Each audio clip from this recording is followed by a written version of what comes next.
शुरुआत उस अहम डेटा से ही करते हैं। एक्चुअली थोड़ा आउट ऑफ सिलेबस हो गया सर, तैयार तो हम इन्फ्लेशन के लिए करके गए थे, ये फेड मिनट्स आ गए, क्योंकि इन्फ्लेशन का आंकड़ा तो बहुत बढ़िया आया सर। इन्फ्लेशन के आंकड़े में कहीं कोई खराबी नहीं है, और दीपा जिस तरह से महंगाई के आंकड़े वहां पर घटकर आए हैं अमेरिका में, काफी अच्छे कहे जाएंगे। जो अंदाजा था कि चलिए 5.2% के आसपास आएंगे, वहां 5% का आंकड़ा बढ़िया कहा जाएगा। कोर इन्फ्लेशन अमेरिका का 5.6% के आसपास अनुमान था कि 10 बेसिस पॉइंट बढ़ेगा, एग्जैक्टली वहीं पर आया है। सो महंगाई के आंकड़े पॉजिटिव हैं, इसमें कोई डाउट नहीं, और जैसा आप देखना चाहते हैं वैसा दिख भी रहा है। लेकिन फिर भी अमेरिकी बाजार थोड़ा बहुत करेक्ट हो गए। उसकी वजह यह कि 21 और 22 मार्च को फेड की हुई थी मीटिंग। उस मीटिंग के मिनट्स कल प्रकाशित हुए, और उस मीटिंग में दो चीजें बड़ी इंटरेस्टिंग है जो मैं बताना चाहता हूं। पहली तो यह कि जिसकी वजह से अमेरिकी बाजार घटे, वो ये था कि अमेरिका के फेड की मीटिंग के मिनट्स में अमेरिका के बैंकिंग सेक्टर के संकट को लेकर उन्होंने आशंका जताई कि यह संकट अमेरिका को मंदी में ला सकता है। अब अमेरिकी फेड वैसे तो इनडायरेक्टली ये चाहता है कि अमेरिका की इकोनॉमी मंदी में आए, थोड़ी ठंडी हो जी। अब या तो वो ब्याज दर बढ़ा के इसको ठंडा करें ताकि महंगाई काबू में आए, या फिर बैंकिंग संकट से ठंडी हो जाए, राइट। अब ठंडी तो होनी है।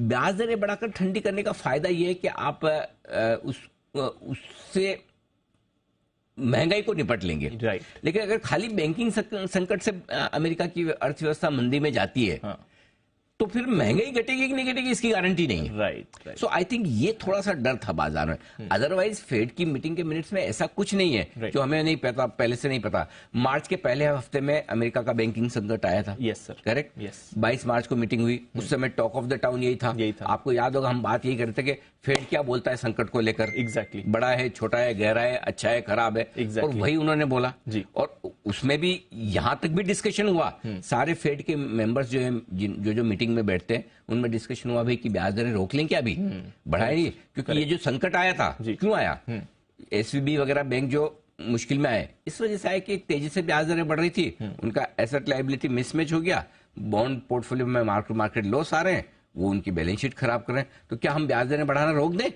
अगर रोक देंगे तो शायद बैंकों की बैलेंस शीट इतनी खराब नहीं होगी। ये उस समय फेड के सारे मेंबर ने सोचा, लेकिन फिर फाइनली डिसीजन ये हुआ कि बड़ा भूत जिसको भगाना है और मारना है वो तो महंगाई है, इसलिए उन्होंने 1/4% ब्याज दरें बढ़ाई थी, राइट, करेक्ट, यस। और यही वजह दीप, अगर रिसेशन का खतरा हो, आर्थिक मंदी का खतरा हो, तो अमेरिकी बाजार उछल जाते हैं ये सोच के कि मंदी तो चाहिए, मंदी के आंकड़े एक्चुअली अच्छे हैं कि फेड ब्याज दर न बढ़ाए, लेकिन कल फिर देखिए अगली मीटिंग के लिए फिर से 70% लोग अमेरिका में मान के चल रहे कि ब्याज दरें बढ़ेंगी। ये कैसे हो रहा है? ये इसीलिए हो रहा है, ये इसीलिए हो रहा है कि असली भूत महंगाई का है। सो बैंकिंग से अच्छा, आज मुझे एक बताओ, अपने मार्च में बात अलग थी, यही एक महीने पहले हमें अमेरिका का और क्रेडिट स्विस का और किस किस का बैंकिंग संकट कितना खराब लग रहा था।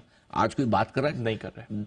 आप सोचो 15 दिन बाद आज मुंह से बैंकिंग संकट निकला, हाँ, वो भी आया इसलिए, है ना। सो बैंकिंग सेक्टर पीछे, यस, महंगाई आगे। सो अभी इसलिए इन महंगाई के आंकड़ों को अच्छा मानते हुए भी अमेरिका के लोग ये मान रहे हैं, वहां के इकोनॉमिस्ट और बैंक से मान रहे हैं, एक ब्याज दर 1/4 की और बढ़ सकती है। इस वजह से वो ब्याज दरें बढ़ने की जो इच्छा है ना, वो अभी लोगों की खत्म नहीं हुई कि एक और बढ़ जाए। तो बहुत इंटरेस्टिंग डेटा है समझने के लिहाज से कि अमेरिका में कल जो डेटा है उनका क्या मतलब है। बट ओवरऑल नट शेल में बहुत सारे लोग कहते हैं हमें और कुछ नहीं देखना, डाउ देख के हम डिसाइड कर लेते कैसा है, लेकिन डाउ अपनी जगह, डेटा का विश्लेषण अपनी जगह। आम लोगों के लिए जो समझने वाली बात है वो ये है कि बैंकिंग सेक्टर पीछे रह गया। फेड के मीटिंग के जो मिनट्स आए, 4 दिन से अमेरिका के बाजार बढ़ रहे हैं डाउ। करेक्शन के लिए हल्का कोई बहाना तो दो भाई, रोज तो नहीं बढ़ सकता ना। तो वो एक ब्रेक लगाया है तेजी पे, कोई यू टर्न नहीं लिया है, पहली चीज। दूसरी चीज, महंगाई कंट्रोल में आई है, 5% अच्छी बात है। एक आध महीना और देख लेंगे, ठीक ठाक आ गई तो अमेरिकी बाजार उस पर रिएक्शन दे देंगे आगे। सो आई थिंक ओवरऑल कोई खास खराबी अमेरिका से मुझे नहीं दिखती अभी, कोई खराबी, कोई ऐसी खराबी वाली ऐसा कुछ भी नहीं जिससे की वजह से आपने सोचो कि ये ब्रेक ही नहीं लगा है, पूरा यू टर्न भी ले लिया है और तेजी खत्म। अब से अमेरिका का बैंकिंग सेक्टर रिसेशन में जा रहा है। एक ही चीज जो मुझे नेगेटिव लगी, जो सबसे ज्यादा जो अनएक्सपेक्टेड थी, वो जीडीपी ग्रोथ का अनुमान 2.25% से 1.4% के आसपास 1.5%, आधा परसेंट के आसपास आया। वो जरूर चिंता की बात है।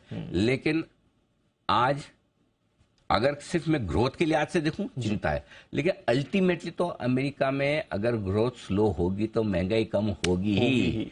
इसीलिए आप देखिए अमेरिकी बाजारों का रिएक्शन 30-40 पॉइंट का है। नहीं तो यही कोई और वक्त होता, ये फेड का बैंकिंग संकट और उसमें फर्ज करो, अगर यही 22 मार्च को आप सुनते कि अमेरिका का बैंकिंग सेक्टर इतना गहरा है कि ये तो रिसेशन में चला जाएगा तो उस दिन 400-500 निकल जाता डाउ होता।